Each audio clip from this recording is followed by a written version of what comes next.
nous dites que l'OTAN, c'est pour des raisons défensives. Mais arrêtons. L'Afghanistan, la Libye, c'est défensif ça.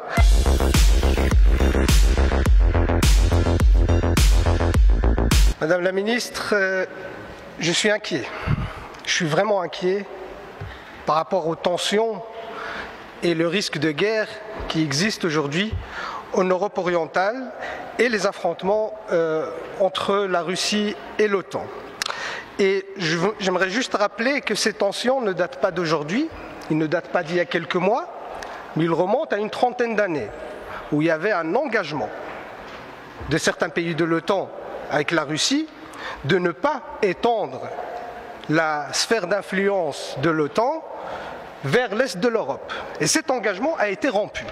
Et d'ailleurs, je rappelle qu'en 1990, le secrétaire d'État américain James Baker affirmait, et là je cite, « La juridiction militaire actuelle de l'OTAN ne s'étendra pas d'un pouce vers l'Est ».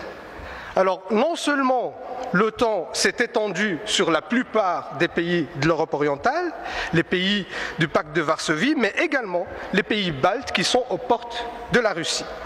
Ces nouveaux territoires de l'Alliance sont aussi des bastions de l'OTAN. Et je rappelle d'ailleurs la Pologne et la Roumanie. Aujourd'hui, il y a des systèmes antimissiles qui sont installés par l'OTAN dans ces pays-là. Et depuis février 2014, les États-Unis ont fourni pour 2,5 milliards de dollars d'armes à l'Ukraine.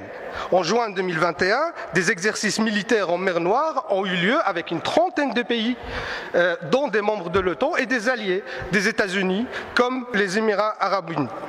Et ces tensions, ce ne sont pas juste des risques de guerre, mais c'est aussi un impact aujourd'hui réel sur la population européenne, notamment par l'augmentation des prix du gaz, vu que la Russie exporte 40% du gaz européen, et ces tensions ont un impact là-dessus. Alors mes questions, Madame la Ministre, allez-vous appeler à la désescalade ?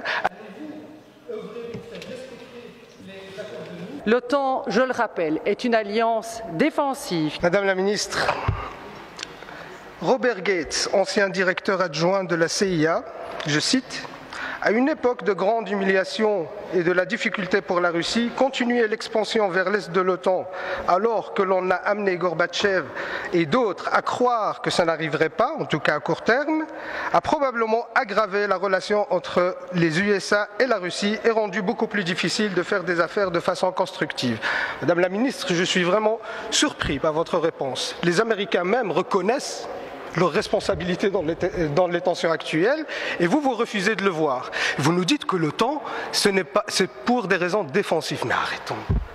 L'Afghanistan, la Libye, c'est défensif ça. Aller détruire des pays, c'est défensif. Mais arrêtons. Aujourd'hui, l'OTAN, c'est la plus grande menace pour la paix dans le monde. Il faut l'entendre. C'est la plus grande menace pour la paix dans le monde. Les Américains, avec leur politique impérialiste, représentent la plus grande menace. Et nous, on doit se dissocier de cette...